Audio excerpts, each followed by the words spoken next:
السلام على الحسين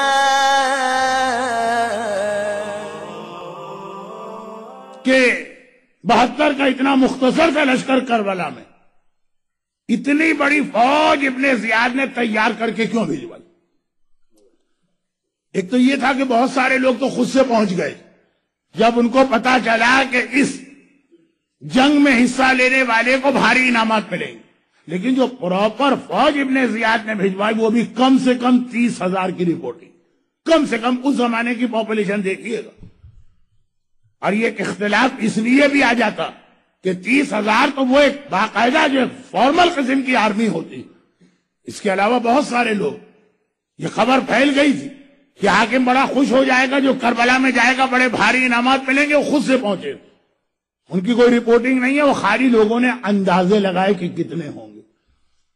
مگر یہ 30,000 بھی صرف 72 کے جس میں بچے بھی ہیں، وہ اس لیے کہ ٹھیک 1 مہینے پہلے ابن زیاد کوفے کے بازاروں میں ایک ایسا جہاد دیکھ چکا تھا جو ایک اکیلے نے کیا تھا۔ ایک اکیلا سپاہی تھا مگر کوفے کی ساری فوج، وہ خود ابن زیاد 1 مہینے پہلے دیکھے ہوئے۔ ہاشمی شیر کسے کہتے ہیں؟ وہ تو پھر بھی علی کے بڑے بھائی عقیل کا بیٹا مسلم ہے، محمد ابن اشعث ابن قیس کوفے کی فوجوں کا کمانڈر تھا۔ تاریخ کا جملہ ہے نا، آپ نے ہر سال مجلسوں میں سنا۔ پہلے ابن زیاد نے 200 یا 500 سواروں کے بھجوائے، کہا کہ اسے گرفتار کرو، اور ہر تھوڑی دیر کے بعد اس کی جانب سے ایمرجنسی کال آ رہی ہے کہ اور سپاہی اور سپاہی اور سپاہی۔ پوری کوفے کی ساری آرمی ختم ہو گئی، ابن زیاد بھی چکرا گیا، ایک اکیلا آدمی۔ چنانچہ اس نے محمد ابن اشعث ابن قیس، یہ بھی بڑا عجیب خاندان، اس کا باپ اشعث ابن قیس ساری زندگی مولا کا دشمن رہا، اس کی بہن جودہ ابن اشعث ابن قیس حسن مجتبیٰ کو زہر دینے والی خاتون، اور خود یہ۔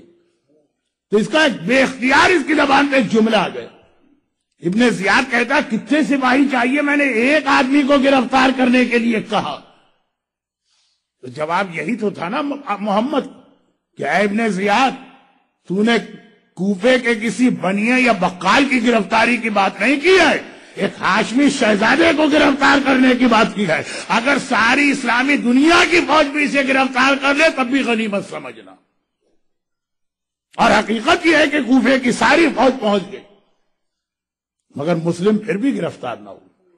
وہ تو اگر دھوکہ دے کر اور ایک گڑھا کھود کر اور اس جانب لے جا کے مسلم کو گرفتار نہ کیا جاتا تو کوفے کی ساری فوجیں آنے کے بعد بھی گرفتاری ممکن نہ تھی۔ جس ابن زیاد نے 25 دن پہلے یہ منظر دیکھا کہ عقیل کا بیٹا اتنا بہادر ہے،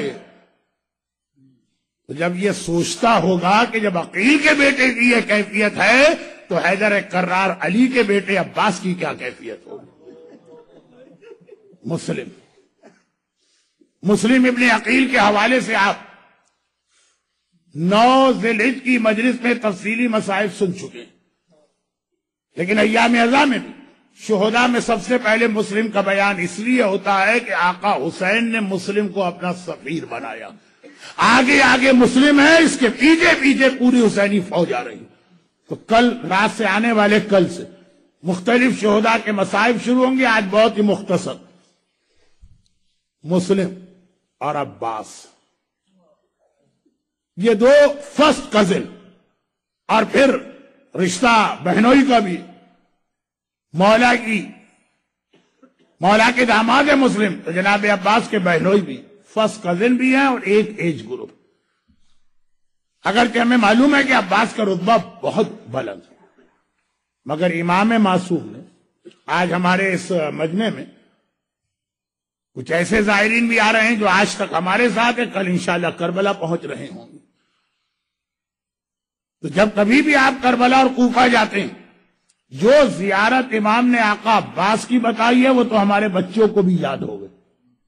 لیکن جو اس کے الفاظ ہیں وہی الفاظ جناب مسلم ابن عقیل کے لیے بھی امام نے استعمال کیے. السلام علیک ایھا العبد الصالح المطیع للہ ولرسولہ ولامیر المؤمنین. یہ الفاظ جناب عباس کی زیارت کے، یہی الفاظ مسلم ابن عقیل کی زیارت کے. کربلا کے شہیدوں کا جہاد کائنات کا سب سے عظیم جہاد، مگر مسلم کا جہاد میں اس اعتبار سے عظیم کہتا ہوں کہ کربلا کے شہید جب جہاد کر رہے تھے تو ایک دوسرے کا ساتھ دینے والے تھے. پوری شب عاشور اصحاب امام بے شک عبادت کرتے رہے، مگر ایک دوسرے کی موجودگی میں وقتاً فوقتاً ایک دوسرے سے باتیں کرتے رہے، ایک دوسرے کا حوصلہ بڑھاتے رہے، گرچہ اس کی ضرورت نہیں تھی. کربلا کا جہاد جب تھا، جو شہید میدان میں جاتا تھا تو اس طرح سے جاتا تھا کہ آقا حسین اس کو الوداع کہتے تھے. عباس کے علم کے سائے میں وہ اپنی سواری پہ سوار ہوتا تھا، جب وہ گھوڑے سے گرتا تھا آقا حسین اس کا لاشا اٹھا کے لاتے تھے. جتنی دیر جہاد کرتا تھا اتنی دیر تک آقا حسین و آقا عباس اسے شاباش دیتے رہتے تھے. مگر کوفے کی گلیوں کا یہ مجاہد اکیلا تھا، تنہا تھا. ساری رات اس نے بھی عبادت میں گزاری، مگر یہ تنہائی کی عبادت تھی. جب یہ جہاد کے لیے روانہ ہوا، نہ کوئی گھوڑے پہ سوار کرانے والا ہے، نہ کوئی شاباش کہنے والا ہے. جب گرفتار ہوا تو اس وقت بھی کوئی نہیں جو آ کے مسلم کو جیسے حسین اور شہید کے سرانے پہنچے. مسلم کا جہاد اس لیے بھی عجیب ہے کہ کوفے کے کربلا کے جتنے مجاہد ہیں جب جہاد کرتے ہیں تو مقابلہ فقط تیر اور تلوار سے ہے جو میدان جنگ کے ہتھیار ہیں. مگر مسلم جب کوفے کی گلیوں اور بازاروں میں جہاد کر رہے ہیں تو تیر بھی پھینکے جا رہے، تلواریں بھی چلائی جا رہے، برچھیاں اور نیزے بھی استعمال ہو رہے. ساتھ میں مکانات کی چھت پہ کھڑی ہوئی عورتیں کوئی پتھر برسا رہی ہے اور کوئی گرم گرم پانی اور جلتی ہوئی آگ بھی پھینک رہی ہے. مسلم کربلا کا ایک ایسا مجاہد ہے، مسلم کربلا کا ایک ایسا مجاہد ہے جو آقا سجاد کے علاوہ باقی کربلا کے سارے شہیدوں سے اس اعتبار سے دوہرا جہاد کر بیٹھا کہ کربلا کا ہر شہید شہید تو ہوا ہے مگر قیدی بنا کے ظالم کے سامنے نہ لے جایا گیا.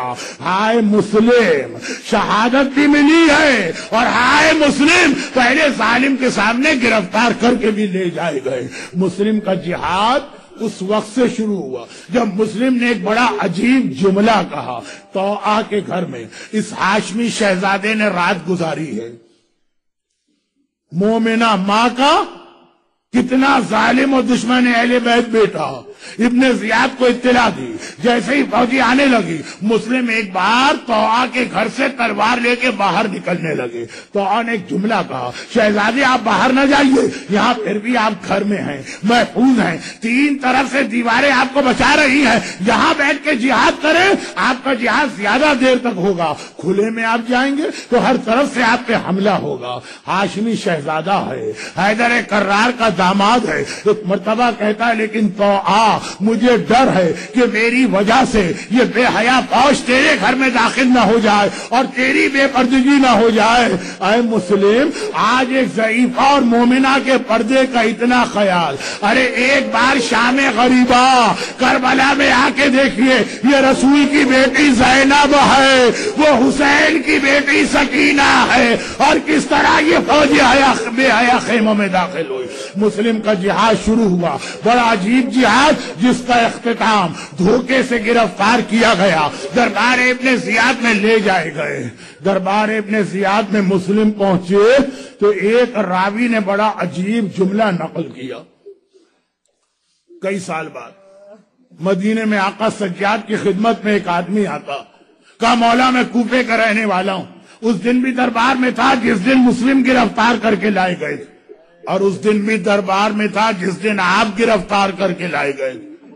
مولا یقیناً مسلم بہت بہادر ہیں، آپ کے چچا ہیں، مگر ہیں تو غیر معصوم، آپ تو امام معصوم ہیں. پھر اتنا فرق کیوں ہو گیا کہ مسلم گرفتار بے شک تھے، زخمی بے شک تھے، مگر سینہ تان کے آئے تھے، کمر بالکل سیدھی تھی.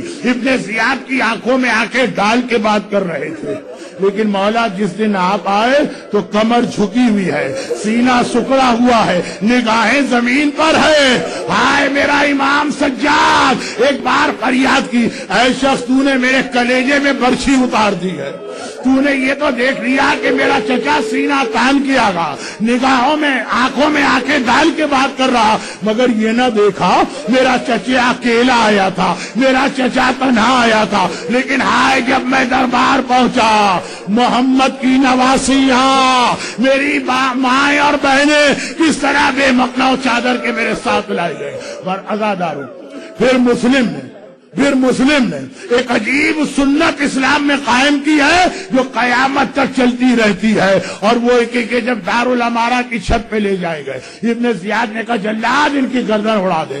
دارالامارہ کی چھت پہ مسلم کو لے جایا گیا، مسلم نے چاروں طرف دیکھا، ہائے میرا آقا مجھ سے دور ہے، الوداعی سلام کروں تو کیسے کروں؟ وہیں محل کی چھت پہ کھڑے کھڑے راہ کوفے کا رخ کیا، آواز دی السلام علیکم یا ابا عبداللہ۔ آقا اپنی جگہ سے کھڑے ہوئے اور پلٹ کے کوفے کو دیکھا، وعلیک السلام یا اخی، بھائی مسلم تم بھی میرا سلام قبول کرو۔ مسلم نے بتا دیا اے مومن، اگر آقا تک پہنچنا کبھی مشکل ہو، جہاں بیٹھے ہو وہیں سے آقا کو سلام کرو، یہ سنت مسلم بن کے سلام وہاں تک پہنچے گا۔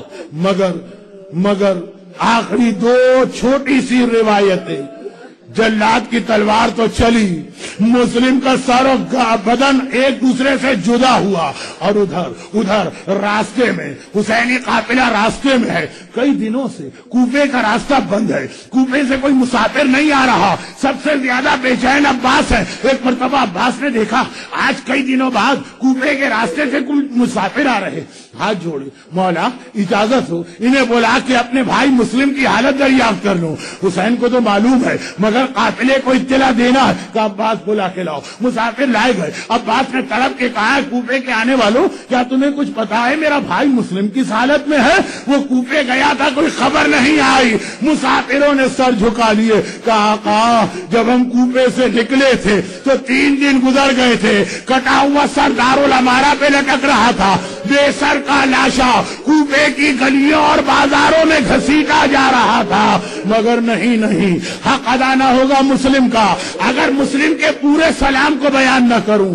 دارالامارہ کی چھت سے آقا کو سلام کیا، مگر 11 محرم کا قافلہ شہر کوفہ میں داخل ہو رہا ہے۔